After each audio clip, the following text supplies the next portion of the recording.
Okay dear students, आज का हमारा लेक्चर ASP.NET वेब फॉर्म्स के बारे में है। बेसिकली ये सारा जो हमारा कोर्स है एडवांस वेब प्रोग्रामिंग का, इसमें ज़्यादातर आपका ASP.NET वेब फॉर्म्स का जो प्रोग्रामिंग मॉडल है वही यूज़ हुआ है, क्योंकि इसमें और भी बहुत सारे मॉडल हैं like MVC model view controller, वो भी 3 टियर फ्रेमवर्क है। और हमारे पास वेब फॉर्म्स जो है ये भी 3 टियर फ्रेमवर्क है डायनामिक वेबसाइट्स बनाने के लिए। तो बेसिकली वेब फॉर्म्स का ज़्यादातर इस कोर्स में इस्तेमाल हुआ है। What are web forms? Web forms are the alternate of desktop forms. Desktop forms में क्या होता है, आपके पास यूज़र इंटरफेस पे एक फॉर्म या विंडो होती है जो कि डेस्कटॉप पे रन होती है, और उसके बिहाइंड आप टूल बॉक्स से डिफरेंट किस्म के कंट्रोल्स उठा के उससे यूज़र इंटरफेस डिज़ाइन करते हैं, उसकी प्रॉपर्टीज़ सेट करते हैं प्रॉपर्टीज़ विंडो में, और उसके बिहाइंड आप इवेंट्स लिखते हैं। तो यही सिलसिला आपके एडवांस वेब प्रोग्रामिंग में वेब फॉर्म्स की शक्ल में मौजूद है, जिसमें बेसिकली आप का वेब फॉर्म जो है वो एक पेज होगा, क्योंकि वो ब्राउज़र के अंदर रन होगा ना कि डेस्कटॉप पे। और इसी तरह हमारे पास डिफरेंट कंट्रोल्स भी अवेलेबल हैं, प्रॉपर्टीज़ विंडो में प्रॉपर्टीज़ भी अवेलेबल हैं उसकी। तो जब भी आप नया प्रोजेक्ट स्टार्ट करेंगे तो यहाँ पे आप वेब सेलेक्ट करेंगे अंडर विजुअल बेसिक, यहाँ पे इस पर वेब एप्लीकेशन, और इसके बाद ओके करेंगे तो आपके पास नेक्स्ट जो ऑप्शन है वो आ जाएंगे, जिसमें आपसे प्रोजेक्ट टाइप जो है वो पूछा जाएगा कि हमारे पास प्रोजेक्ट टाइप आप कौन सा चाहते हैं। Like if you want a web form, so you will have to select the web form from here. इसी तरह जब आप एक नया प्रोजेक्ट शुरू कर लेते हैं तो सोल्यूशन एक्सप्लोरर में हमारे पास एक सोल्यूशन बन जाता है। सोल्यूशन सबसे टॉप पे होता है। ओके, सो हियर यू सी, अगर आपको एम्प्टी चाहिए तो एम्प्टी का मतलब ये है कि बिल्कुल एम्प्टी प्रोजेक्ट होगा, इसमें ज़्यादातर फाइलें नहीं होंगी, आपने खुद ही फाइल्स, पेजेस और बाकी चीज़ें, रिसोर्सेज, इमेजेस वगैरह खुद ही लाएंगे आप। जबकि वेब फॉर्म्स में हमारे पास बेसिकली आप क्या करते हैं, आप के पास एक टेम्पलेट, बिल्ट इन टेम्पलेट होता है। एम्प्टी में कोई टेम्पलेट नहीं होता, वेब फॉर्म्स में आपके पास एक टेम्पलेट होता है जिसमें होम, अबाउट, कॉन्टैक्ट अस वगैरह के पेजेस बने बनाए आपको मिल जाते हैं। So this is actually Visual Studio to 2015, और इसमें आपको इस तरह का ऑप्शन मिलता है। अगर आपने बिल्कुल एम्प्टी से स्टार्ट लेना है तो ये वाला सिलेक्ट करें। अगर आपने एक बने बनाए टेम्पलेट को इस्तेमाल करना है, उसको समझना है, उसको चेंज करना है, तो वेब फॉर्म्स सेलेक्ट करें इन visual studio 2015. Anyways, I have already started a project, so I will work on the same project. और सो वेब फॉर्म्स जो हैं वो क्या हैं, हमारे पास अल्टरनेट हैं, यानी मुतबादिल है आपके डेस्कटॉप फॉर्म्स के। और ये आपको प्रोग्रामेबिलिटी प्रोवाइड करते हैं कि इसकी मदद से आप डायनामिक वेबसाइट्स बना सकें और उस पर इवेंट ड्रिवन प्रोग्रामिंग के कंसेप्ट अप्लाई कर सकें। और इसका टारगेट जो एग्जीक्यूशन इन्वायरमेंट होगा वो ब्राउज़र के अंदर होगा, यानी वो डेस्कटॉप पे रन नहीं होंगे, किसी ब्राउज़र के अंदर, like Google Chrome, Mozilla Firefox या ओपेरा वगैरह के अंदर रन होंगे। तो actually this is the difference between a desktop form and a web form. The environment is different, the programming model is the same. दोनों के बहुत ज़्यादा सिमिलैरिटी है, लेकिन कुछ चीज़ें इसमें, जो कुछ कंट्रोल्स हैं अभी हम देखेंगे भी, वो आपको वेब के लिए स्पेसिफिकली अवेलेबल हैं, जो कि डेस्कटॉप वर्जन में या तो डिफरेंट होती हैं या ऑल टुगेदर अवेलेबल नहीं होती। तो कुछ डिफरेंसेस मौजूद हैं वेब फॉर्म्स और डेस्कटॉप फॉर्म्स में। डेस्कटॉप फॉर्म्स आप विजुअल प्रोग्रामिंग में पढ़ते हैं, और वेब फॉर्म्स जो है आप यहाँ पे एडवांस वेब प्रोग्रामिंग में उसके कॉन्सेप्ट जो है वो देखते हैं। सो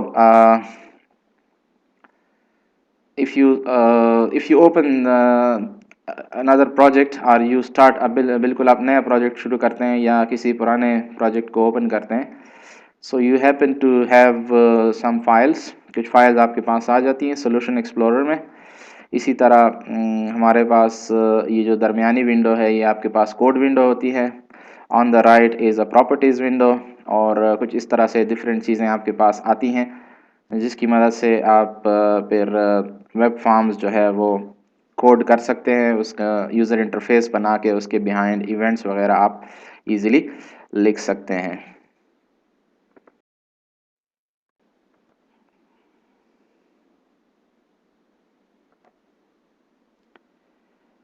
ओके, सो यहाँ पे हमारा बिल्ट इन ऑब्जेक्ट्स का जो प्रोजेक्ट है वो ऑलरेडी जो हम लोगों ने बनाया था अब वो यहाँ पे मौजूद है। सबसे टॉप पे सोल्यूशन होता है। सोल्यूशन के अंदर मल्टीपल प्रोजेक्ट्स हो सकते हैं, लाइक इस वक्त इसके अंदर एक ही प्रोजेक्ट है। सोल्यूशन का नाम भी बिल्ट इन ऑब्जेक्ट्स है और प्रोजेक्ट का नाम भी बिल्ट इन ऑब्जेक्ट है। सोल्यूशन इस तरह के आपका विजुअल स्टूडियो का लोगो होता है और प्रोजेक्ट इस तरह से, अगर आपका वेब का प्रोजेक्ट है तो ये आप देख रहे हैं ग्लोब का निशान छोटा सा इसके ऊपर बना हुआ है। You can add more projects, तो सोल्यूशन के अंदर प्रोजेक्ट्स हो सकते हैं, मल्टीपल प्रोजेक्ट्स। फिलहाल इसके अंदर एक ही प्रोजेक्ट है। ओके, इसके अंदर कुछ फाइल्स वगैरह होती हैं, लाइक कुछ बिल्ट प्री डिफाइंड फाइल्स होती हैं, कुछ आपकी एप्लीकेशन की फाइल्स होती हैं। सो बेसिकली आप क्या कर सकते हैं, यहाँ से आप जब प्रोजेक्ट के ऊपर राइट क्लिक करते हैं, so you will see some options related to adding a new web form और adding any other component। अगर आपने कोई पिक्चर ऐड करना है, वीडियो ऐड करना है, कोई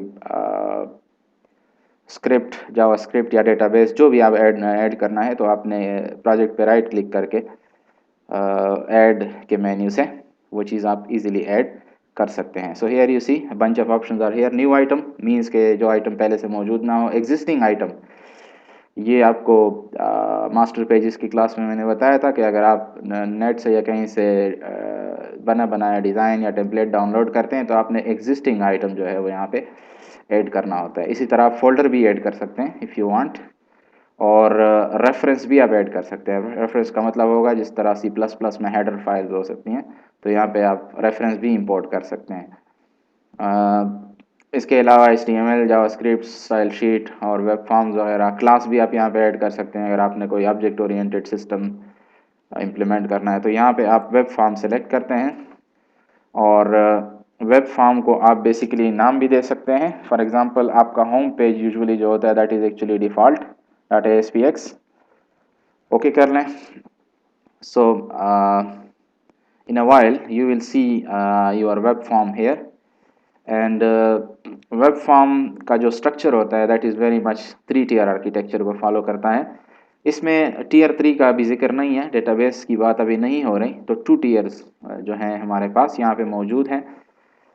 वन आपका होता है यूज़र इंटरफेस। यूज़र इंटरफेस जो होता है वो ASPX फाइल के अंदर मौजूद होता है .aspx, जबकि आपके पास जो कोड बिहाइंड फाइल होता है, कोड बिहाइंड जिसमें आप बटन वगैरह का के इवेंट्स लिखते हैं, that is actually called a code behind file. वो ASPX.VB इसकी एक्सटेंशन होती हैं। तो हमारे पास इस वक्त 2 टीयर जो है वो मौजूद हैं। तीसरा टीयर यानी डेटाबेस टीयर की बात जो है वो नेक्स्ट लेक्चर में होगी। एट द मोमेंट हमें पता है कि यहाँ पे 2 टीयर्स पे हम लोग काम कर रहे हैं। One tier is your user interface जिसमें ASP.NET और HTML टैग्स की मदद से हम काम कर रहे हैं, और दूसरा जो है कोड बिहाइंड जो कि हम लोग इवेंट ड्रिवन प्रोग्रामिंग उसमें करते हैं, बटन क्लिक वगैरह हो गया या इस तरह। ये देखें, ये आपका यूज़र इंटरफेस टीयर है, यहाँ पे इस वक्त कुछ नहीं है। फॉर एग्ज़ाम्पल अगर आप यहाँ पे कुछ टाइप करते हैं कि for example welcome to students, welcome to students blog, तो यहाँ पे आप यूज़र इंटरफेस टीयर पे काम कर रहे हैं। और यहाँ पे आपको फॉर्मेटिंग ऑप्शन भी आ रहे हैं जो कि स्टाइल शीट्स को सपोर्ट करते हैं। किसी चीज़ को आपने अंडरलाइन करना हो, बोल्ड, इटालिक, कलर चेंज करना हो, बॉर्डर्स वगैरह, अलाइनमेंट उसकी सेट करनी हो, तो ये चीज़ें आप यहाँ से ईज़िली कर सकते हैं। For example welcome to student blog, ये मैंने यहाँ से सेलेक्ट किया और इधर मैं अगर यहाँ पे आता हूँ तो ये फ़ॉन्ट साइज़ है हमारे पास और ये है ब्लॉक फॉर्मेट। तो ये डिफरेंट किस्म के ब्लॉक्स आपके पास आ रहे हैं। अगर आप इसको H2 या H3 बनाना चाहते हैं तो ये H3 और पीछे ये H3 का कोड H2 बना लेते हैं इसको, तो ये हमारे पास H2। इसी तरह अगर आप इसका कलर चेंज करना चाहते हैं तो ये हमारे पास फोरग्राउंड कलर है जो कि टेक्स्ट कलर है, और ये बैकग्राउंड कलर है जो कि इसका बैकग्राउंड है। तो फोरग्राउंड कलर यहाँ से आप इजीली सेलेक्ट कर सकते हैं और यहाँ से फॉर एग्जांपल आप कोई भी नया कलर दे सकते हैं। और फिर इसको अगर आपने अलाइन करना है तो ये अलाइनमेंट के ऑप्शंस हमारे पास हैं। देखें पीछे CSS का कोड ही चल रहा है, ये मैं आपको CSS की क्लास में बता चुका हूँ कि पीछे हमारे पास इंटरनल और इनलाइन सीएसएस, ज़्यादातर इंटरनल सीएसएस जो है वो चल रहा होगा। तो वेलकम टू स्टूडेंट ब्लॉग, ये एक ब्लॉक है हमारे पास, H2 ब्लॉक है। इसका अगर आप सोर्स देखें तो सोर्स में अगर आप लोग जाएं तो ये देखें H2 class is equal to this. तो क्लास का मतलब क्या है? Style sheet. ये इसका ऊपर इंटरनल स्टाइल शीट यहाँ पे डिफाइन है, ऑटो क्लास 1। तो colour is equal to this, ये भी देखें हेड में है। ये आपके पास ऑटो स्टाइल 1 डॉट के साथ है, तो डॉट का मतलब है क्लास बेस्ड स्टाइल शीट। अच्छा, कलर और टेक्स्ट लाइन इसका सेंटर है। तो ये दो स्टाइल्स जो है वो आपके इस H2 के ऊपर अप्लाई हो रहे हैं। तो this is an internal style sheet. तो मतलब ये है कि you can design your user interface in a visual way और इन ए कोडिंग वे, दोनों तरीके से आप कर सकते हैं। बाकी आपको पता है आगे पीछे हम लोगों ने सिंटैक्स के लेक्चर में पढ़ा था कि डिफरेंट ऑप्शंस होते हैं आपके पास, डिफरेंट टैग्स होते हैं, कुछ ASP के टैग्स होते हैं, कुछ HTML के टैग्स होते हैं। उससे आपकी सोर्स फाइल जो है वो बनती है और उस सोर्स फाइल को हम लोग .aspx के नाम से यूजुअली असाइन करते हैं। अच्छा, अब यहाँ पे हम थोड़ा सा ये बेसिकली एक वेब फॉर्म है, लेकिन पीछे ये जब आप इसको चलाएंगे तो ये एक वेब पेज ही होगा। टूल बॉक्स पे अगर आप लोग आ जाएं तो टूल बॉक्स में आपको बहुत सारे ऐसे कंट्रोल्स मिलते हैं जिसकी मदद से आप इस वेब फॉर्म को बहुत ही खूबसूरत, अट्रैक्टिव, डायनामिक वेब फॉर्म बना सकते हैं। सो बेसिकली सिंपलेस्ट कंट्रोल्स आप लोगों ने ऑलरेडी देखे हुए हैं। कुछ हम लोगों ने कैलकुलेटर या इस तरह का काम किया था जिसमें हमारे पास बेसिकली यूसी के बटन्स वगैरह जो होते हैं वो क्लिक करके आप कोई एक्शन परफॉर्म कर सकते हैं। टेक्स्ट बॉक्स में आप कुछ एंट्री कर सकते हैं। इस तरह से लेबल कुछ शो करने के लिए, डेटा शो करने के लिए जो है आप यूज़ कर सकते हैं। ड्रॉप डाउन लिस्ट है, कॉम्बो बॉक्स है या लिस्ट बॉक्स है, ये सारे आप लिस्ट में आइटम्स शो करने के लिए इस्तेमाल करते हैं, जिसमें से यूज़र वन और मोर ऑप्शन जो है वो सिलेक्ट कर सकता है। तो मतलब ये है कि हमारे पास वेब फॉर्म्स जो हैं वो सपोर्ट करते हैं एक इवेंट ड्रिवन प्रोग्रामिंग मॉडल को, जिसमें आप कोई भी ActiveX कंट्रोल टूल बॉक्स से उठा के लाते हैं। For example let me bring in a button here, drag and drop या डबल क्लिक से आप यहाँ पे बटन लेके आते हैं और फिर ये बटन प्रोग्रामेबल बन जाता है। इसका आप इवेंट जो है वो बेसिकली कोड कर सकते हैं। That's actually the logic behind. So see this button is placed here, if you want to centre it और अलाइन इट आप कर सकते हैं। इस ब्लॉक से इसको बाहर ले जा सकते हैं। फिलहाल ये बॉडी पार्ट के अंदर है। अच्छा, बटन आपने सेलेक्ट किया, अब यहाँ पे इसकी प्रॉपर्टीज़ पे आ जाएं। तो ये बहुत सारी प्रॉपर्टीज़ जो है इसकी हैं, लेकिन इसमें और विजुअल प्रोग्रामिंग के प्रॉपर्टीज़ में भी फ़र्क है। वहाँ पे होता है नेम, यहाँ पे होता है आईडी। वहाँ पे इस तरह बहुत सारे और भी एडवांस प्रॉपर्टीज़ होती हैं जो यहाँ पे नहीं होती। तो ये सिर्फ वेब के लिए जो बटन्स की जिन चीज़ों की ज़रूरत होती है वो यहाँ पे बेसिकली सिर्फ अवेलेबल हैं। ओके, तो you can change the foreground colour, background colour आप चेंज कर सकते हैं। ये देखिए four colour means the text colour of the button. Button की जो लिखाई होगी तो उसका कलर अगर आप चेंज करना चाहें। इसी तरह बैक कलर जो है, back colour actually you can change the background colour of this button. यहाँ से आप सिलेक्ट कर सकते हैं। कस्टम पे जाके आप मज़ीद कलर्स भी यहाँ से उठा सकते हैं, any colour if you want. या आप कोड भी दे सकते हैं, रेड ग्रीन ब्लू की वैल्यू दे सकते हैं, या HSV जो कोडिंग सिस्टम है उसकी वैल्यू दे सकते हैं, या आप हेक्साडेसिमल वैल्यू भी यहाँ पे लिख सकते हैं। हेक्साडेसिमल आपको पता है कि हमारे पास कलर कोडिंग के दो तीन RGB है, हेक्साडेसिमल है और HSV है और CMYK हैं। तो ये बेसिकली डिफरेंट किस्म के वो होते हैं, लेकिन आसान तरीका ये है कि यहाँ से आप देख के जो है कोई कलर इजीली सेलेक्ट कर सकते हैं। So let's have a button from here और इसको हम लोग इस वक्त इसका जो फोरग्राउंड है यानी टेक्स्ट कलर है वो सही तरह से नज़र नहीं आ रहा, तो हम इसका फोरग्राउंड कलर जो है वो तब्दील करते हैं, लाइट कोई वाइट किस्म का कलर दे देते हैं। ये ओके किया हम लोगों ने, थोड़ा येलो है लेकिन। तो this is a button can be controlled from here. यहाँ से आप इसकी प्रॉपर्टीज़ कंट्रोल कर सकते हैं। और अगर आप टीयर 2 पे चले जाएं, देखें इस वक्त हम टीयर 1 पे काम कर रहे हैं, अगर आप टीयर 2 पे चले जाएं, डबल क्लिक कर लें इसके ऊपर या व्यू कोड राइट क्लिक करना है इसके ऊपर, तो बेसिकली आप टीयर 2 पे चले जाएंगे। टीयर 2 क्या होगा? टीयर 2 क्लास का कोड होगा। ये देखें हमारे पास tier 2 is a class code. देखें आप यहाँ पे कोई टैग्स वगैरह नहीं है। These are pure VB code, this is pure VB code. तो यहाँ पे अगर आप लोग देखें पब्लिक क्लास और एंड क्लास पे आखिरी वर्ड जो है वो होगा। इसी तरह इसके अंदर आपके दो इवेंट्स जो हैं वो पहले से दिए गए हैं। फॉर एग्जांपल एक जो इवेंट होता है पेज अंडरस्कोर लोड, तो ये फॉर्म लोड का वेब वर्जन है।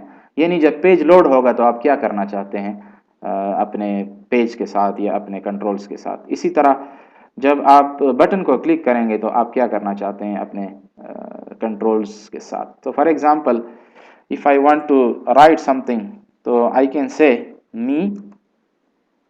मी आप लोग जानते हैं पेज को कहा जाता है, फॉर्म को या पेज को कहा जाता है। So me dot title is equal to, और यहां पे आप लिख सकते हो now dot to string.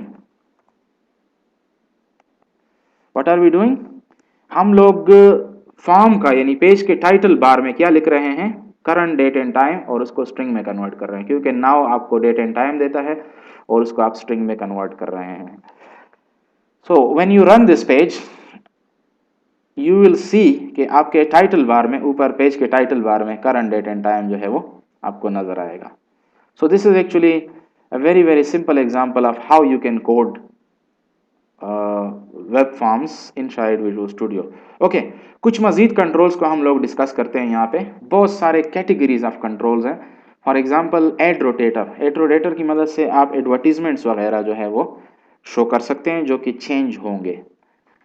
Bulleted list आप बुलेट्स की फॉर्म में शो कर सकते हैं, बटन वगैरह हैं। कैलेंडर, कैलेंडर अगर आप यहाँ पे लेके आए तो इसमें आप डेट एंड टाइम देखें, सी डेट एंड टाइम यहाँ से सेलेक्ट करके और इसका नाम यहाँ पे आप इसकी प्रॉपर्टीज वगैरह सेट कर सकते हैं। इसका करंट जो आईडी है कैलेंडर 1 है, तो आप इसको कोड में क्या कहेंगे, कैलेंडर 1 डॉट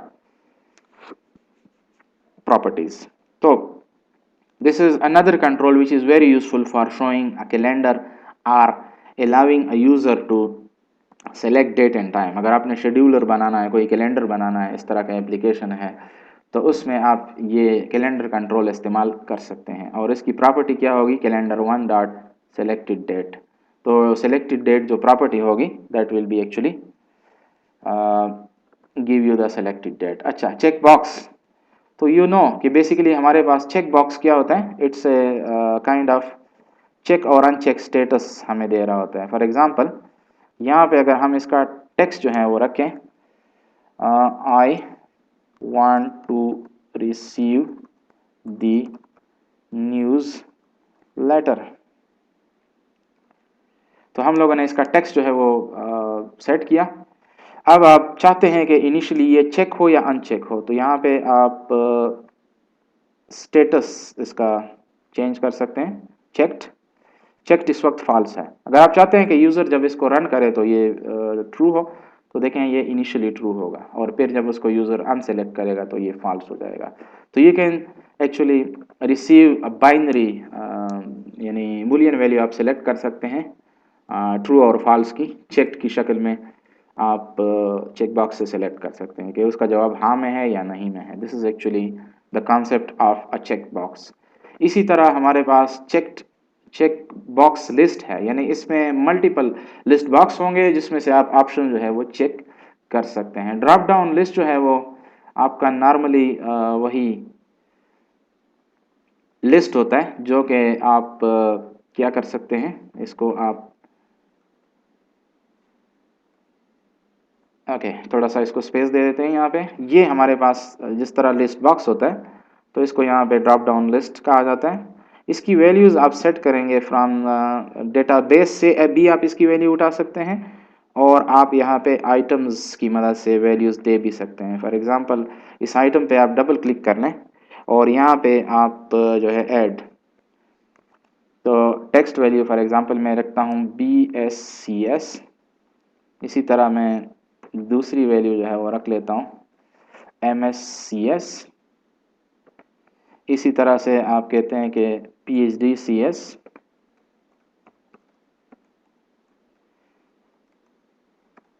तो मतलब ये है कि आप यहाँ से डिफरेंट ऑप्शंस या वैल्यूज़ जो है वो दे सकते हैं, और उसमें से यूज़र फिर वन और मोर ऑप्शंस जो है वो सिलेक्ट कर सकता है। So this is the concept of a list box. listbox.items.add और listbox.items.remove ड्रॉप डाउन लिस्ट का जो नाम है उसकी मदद से आप ऐड और रिमूव भी कर सकते हैं, सिलेक्टेड वैल्यू भी उठा सकते हैं। इसी तरह हमारे पास फाइल अपलोड है। फाइल अपलोड क्या करता है? बेसिकली ये आपका फाइल अपलोडिंग का काम करता है किसी भी प्रोजेक्ट के लिए, जिसमें आप ब्राउज करके पिक्चर वगैरह या कोई फाइल सर्वर पे सेंड कर सकते हैं। तो फॉर एग्जांपल हमारे पास इसकी एक प्रॉपर्टी होती है जिसको कहा जाता है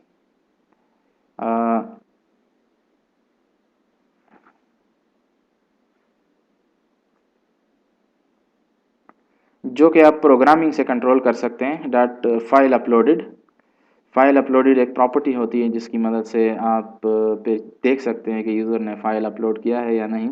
इस पे एक पूरा प्रोजेक्ट जो है हम लोग डिस्कस करेंगे आगे, लेकिन आपको पता होना चाहिए कि file upload is basically control that can be used to upload files, pictures and other files from the user। अच्छा, इसी तरह हमारे पास हिडन फील्ड है। हिडन फील्ड का इस्तेमाल कहाँ पे होता है? जहाँ पे आप यूज़र को नहीं बताना चाहते और उससे कुछ वैल्यू लेना चाहते हैं, तो ये ऑटोमेटिक डेटा वहाँ से उठा सकता है हिडन फील्ड। हाइपरलिंक हम लोगों ने ऑलरेडी इसको देखा हुआ है। हाइपरलिंक जो है ये क्या करता है? ये ASP.NET की एक हाइपरलिंक बनाता है। फॉर एग्जांपल मैं कहता हूँ कि google.com, तो ये यहाँ पे google.com का एक लिंक बन जाएगा और इसका जो नेविगेट URL है वो आप सेट कर सकते हैं https://www.google.com। यहाँ से आप सिलेक्ट भी कर सकते हैं। अगर आपने अपने पेज से लिंक करना है तो यहाँ से आप सेलेक्ट कर सकते हैं कि कौन से पेज के साथ आपने इसको लिंक करना है। एनीवे अगर आपके पास URL है तो आप URL यहाँ पे एंटर भी कर सकते हैं। तो ये आपने एक हाइपर लिंक बना दिया। पीछे अगर आप सोर्स कोड देखते जाएं तो हमारे पास बहुत सारे मल्टीपल टैग्स आ चुके हैं। फॉर एग्जांपल बटन के लिए ASP बटन का टैग आया है, ID is equal to this run at server. Calendar के लिए ASP कैलेंडर और ID is equal to calendar 1 run at server etcetera. इसी तरह चेक बॉक्स के लिए हमारे पास ASP check box ID is equal to check box 1 run at is equal to server. इसी तरह ड्रॉप डाउन लिस्ट, फिर इसी तरह उसके लिस्ट आइटम जो हैं एक एक हैं हमारे पास। फाइल अपलोड का अगर आप लोग टैग देखें तो ASP file upload, ID is equal to file upload और run at is equal to server. और लास्ट में हमारे पास हाइपरलिंक जो है वो एंकर टैग नहीं है, HTML में हमने नहीं बनाया, ये हम लोगों ने ASP में बनाया। तो ASP colon hyperlink ID is equal to hyperlink 1 और इस तरह से run at is equal to server. और नेविगेट URL वो जो एड्रेस आप देना चाहते हैं जिसको आप ओपन करना चाहते हैं इस क्लिक के ज़रिए, so that will be actually your navigate URL। इसी तरह से अगर आप लोग आगे जाएं तो हमारे पास इमेज, पिक्चर आप लाना चाहते हैं तो you can actually show an image here bye dragging and dropping the image control. Image control आप यहाँ से लेके आते हैं, ड्रैग एंड ड्रॉप करें और यहाँ पे आपको let me bring it here. अच्छा जी, इसका आपने सेट करना है पाथ कि ये कहाँ से आप इमेज URL, तो इमेज URL आप कहाँ से उठाना चाहते हैं। At the moment it is in this project. तो आपने क्या करना है, या तो इस प्रोजेक्ट में बेसिकली इंपोर्ट करना है अपने जो पिक्चर है, और या आपने let me do this first. यहाँ से हम एक पिक्चर उठा के लाते हैं अगर हमारे पास है, अनफॉर्चुनेटली नहीं है यहाँ पे। सो आपने क्या करना होता है, पहले एक पिक्चर अपने प्रोजेक्ट में ऐड करनी होती है अपने पाथ में, और फिर आप यहाँ पे इमेज URL पे जाते हैं और उधर से आपके पाथ में जो पिक्चर है वो आप सेलेक्ट करके ओके करते हैं, तो यहाँ पे हमारे पास पिक्चर जो है वो शो हो जाएगा। इसी तरह हमारे पास इमेज बटन है, इमेज क्लिकेबल नहीं है, जबकि इमेज बटन क्लिकेबल हो जाएगा, उस पर एक्शन होगा। इमेज मैप है, इमेज मैप का मतलब ये है कि ये एक इमेज को तकसीम कर सकता है मल्टीपल क्लिकेबल रीजन में। एक सिंगल पिक्चर होगा लेकिन 2-3 जगहों पे उस पर हम क्लिक कर सकते हैं जितना आप डिफाइन करना चाहें। लेबल आप लोग जानते हैं, सिंपल मैसेज शो करने के लिए यूज़ होता है। तो for example if you want to show a label के टाइप योर नेम, या कोई मैसेज देना चाहते हैं टाइप योर नेम, तो बेसिकली क्या होगा, यू विल सी दिस। अच्छा, फिर हमारे पास है लिंक बटन। लिंक बटन का मतलब ये है कि ये एक बटन भी होगा और लिंक की तरह भी काम करेगा। लिस्ट बॉक्स है जो कि ड्रॉप डाउन लिस्ट की तरह है थोड़ा सा। लिटरल के ज़रिए आप क्या कर सकते हैं, literal is a very interesting control to work with. Literal के ज़रिए आप किसी भी कंट्रोल के साथ मैसेज अटैच कर सकते हैं, जो कि फिर वहाँ पे बेसिकली शो होगा। अच्छा, लोकलाइजेशन है, पैनल है। पैनल जो है, this control is for arranging items. For example हमारे पास यहाँ पे बहुत सारे ये देखें कंट्रोल्स आ गए हैं, तो मैं कहता हूँ कि यहाँ पे फाइल अपलोड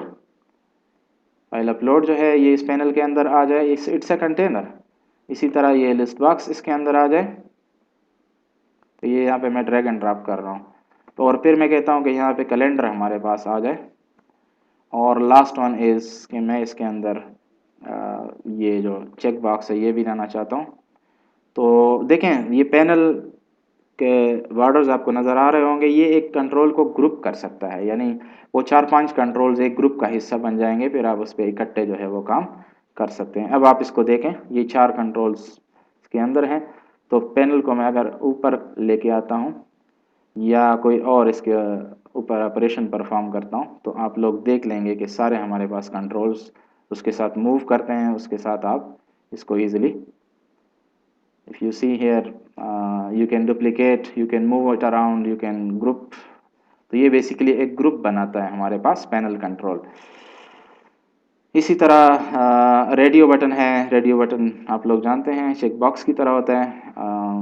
टू स्टेटस इसके होते हैं, चेक्ड और अनचेक्ड। टेबल आप बना सकते हैं, टेक्स्ट बॉक्स आप बना सकते हैं, विज़ार्ड बना सकते हैं। So these are some controls that are very very interesting to work with. और होपफुली कि आप इसकी प्रैक्टिस जो है करेंगे और इसको अच्छी तरह से आप लोग इसके प्रॉपर्टीज़, इसके डिफरेंट प्रॉपर्टीज़ पे प्रैक्टिस करें, इसके बिहेवियर पे कि ये क्या काम करता है, और इसको रन करने की भी कोशिश करें। यहाँ पे देखें एक मसला है कि studio has some issue in running, लेकिन आप जब भी कंट्रोल बनाएं और उसकी प्रॉपर्टीज सेट करें, उसका कोड लिखें, तो उसको फिर रन ज़रूर किया करें। So thank you and keep practising.